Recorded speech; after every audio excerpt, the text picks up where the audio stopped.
إذن أعيد السؤال: لو أن شخصا قتل آخر فحكم السلطان بسجنه ولم يقتله، هل فعله صحيح أم خطأ؟ আমি আবার প্রশ্ন করব, যদি يعني هو قتل خطأ عمدا ما بينا. السؤال ليس فيه السؤال ليس فيه بيان. শাইখ বলতেছেন যে এক ব্যক্তি সে হত্যা করছে ইচ্ছাকৃত নাকি আমদা, এটা কিছু বলা হয়নি, কিন্তু মানে একজন লোক একজনকে হত্যা করছে, তখন শাসক তাকে জেলে ভরার আদেশ দিচ্ছে, এটা কি ঠিক না ঠিক না? ما الجواب؟ فيه تفصيل، بس كلكم فيه تفصيل، لا أحد يقول صح ولا خطأ. هكذا العلم، لما تتعلموا تعرفوا أن السلطان الذي فعله خطأ أو صواب أو فيه تفصيل. لا تتبعوا الشائعات في الإعلام، يكذبون يحرفون، فهمتم؟ إذا لم يقتل السلطان القاتل لابد أن تتأكدوا لماذا لم يقتله. لا تقولوا هذا ظلم لا يجوز والسلطان هو يظلم الناس، لا، الظلم موجود، ولكن لا تتكلم بدون علم، فيوم القيامة تسأل عن كلامك هذا. فهمتم؟ শেখ বলছেন যে শুনেই এই ফেসবুকে অনেকেই এগুলো পেয়ে বাস বলে যে জুলুম করতেছে, অন্যায় করতেছে, শাসক বিচার করলো না, হত্যা হয়েছে কেন বিচার করলো না, এইগুলি করা যাবে না।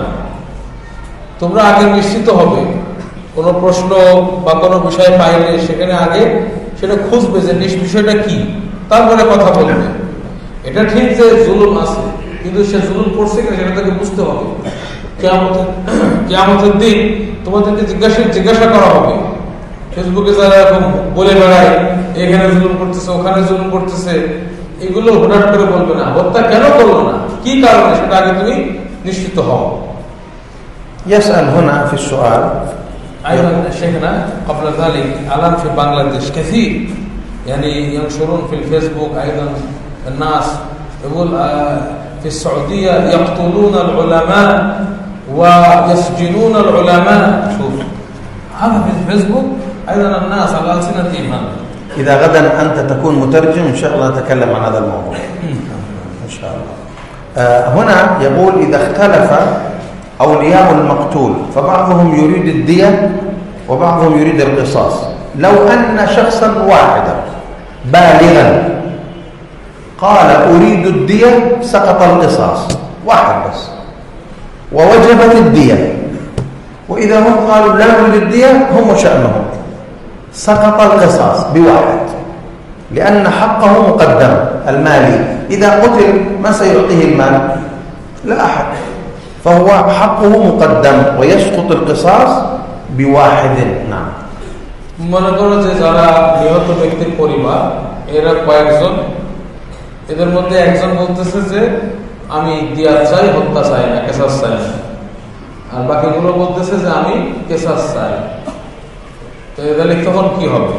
সাহেব বলছেন যে তখন কি হবে, একজন ব্যক্তি যদি দিয়া চায় তাহলে আর কেসাস বাস্তবায়ন করা যাবে না, কারণ যে দিয়ত চাইতেছে এর হকটা অগ্রাধিকার পাবে, কারণ যদি কেসাস নেওয়া হয় তাহলে দিয়তটা কে দিবে?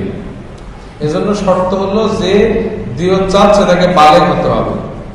কোন বালেগ অভিভাবক সে যদি বলে যে আমি দিয়ত চাই তাহলে আর কেসাস নেওয়া যাবে না। بل لو أن المقتول له ولد صغير وإخوة أولاد كبار كلهم يرون القتل، كلهم يرون القتل قصاص، والصفة الصغير صغير لا يجوز قتله، بل ينتظر حتى يبلغ الرشد، ليس البلوغ، الرشد. فإذا بلغ الرشد بعد 10 سنوات 15 سنة يعني من سنه ينتظر القاتل في السجن ممكن 15 سنة، حتى يكبر هذا الصبي أو البنت ويبلغ الرشد ويسأله القاضي هل تريد الدم أم الدية؟ فلو قال الدم قتل، لو قال الدية فإنه يدفع الدية ويسقط عنه القتل. شفت كيف؟ القصاص ليس سهلا، اقتل، لابد من حقوق أولياء المقتول. والله أعلم، وصلى الله وسلم على نبينا محمد والحمد لله رب العالمين. শাইখ বলছেন এমনকি যদি যাকে হত্যা করা হয়েছে তার কয়েকটা ছেলে, একটা ছোট ছেলে আর কিছু বড়, ছোট ছেলেটা যদি না চায় তাহলে অপেক্ষা করতে হবে। বড়রা চাইতেছে কেসাস, এখন ছোট তার তো এখন মতামতের দাম নাই, সেজন্য বালেগ হওয়া পর্যন্ত না, রুশদ তার মানে সে পার্থক্য করতে শিখছে ভালো মন্দ, এরকম রুশদের বয়সে যদি বালেগ হওয়া শর্ত না, রুশদের বয়স পর্যন্ত সে অপেক্ষা করতে হবে।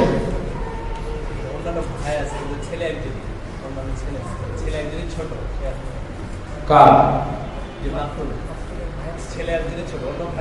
يعني للمقتول نعم هو صحيح نعم ابن واحد أو له أبناء يعني بعضهم كبار وواحد هو صغير نعم মানে যে মারা গেছে তার অনেকগুলো ছেলে, তার অন্যান্য যেগুলো অভিভাবক মানে ভাই এরা হচ্ছে বড়, যে মারা গেছে তার ছেলে অন্যান্যগুলো বড়, একটা ছোট, তার জন্য অপেক্ষা করতে হবে। জেলখানায় ওকে আটকে রাখতে হবে 10 বছর হোক 15 বছর হোক। اللي هم الورثة أولياؤه الورثة منهم الزوجة। হ্যাঁ, তবে যারা ওয়ারাসার আউলিয়া কারা, ওয়ারাসা যারা তারা হলো কি আউলিয়া, যারা তার ওয়ারিশ হবে। منهم الزوجة। এমনকি স্ত্রীও যদি হয় তাহলে তার বিষয়টাও দেখতে হবে, মানে সে কি চাচ্ছে, তার যারা ওয়ারিশ হবে এরা হচ্ছে আউলিয়া। একজন ধরো ছোট, সে তার বিষয়টা জানার জন্য যাতে সে ভালো মন্দ পার্থক্য করার বয়স পর্যন্ত অপেক্ষা করতে হবে, এবং সে পর্যন্ত তাকে জেলে আটকে রাখতে হবে 10 বছর হোক 15 বছর হোক। আটকে রাখার পরে যখন সে বুঝবে সে সময় জিজ্ঞাসা করতে হবে যে তুমি কি চাও, কেসাস চাও নাকি তুমি দেয়াল চাও। সে যদি বলে যে আমি কেসাস চাই, কেসাস, দেয়াল চাইলে দেয়াল দিতে হবে, বাকি আর তার কেসাস আদায় করা যাবে না। এটা শাইখ বলছেন যে আল্লাহ তাআলা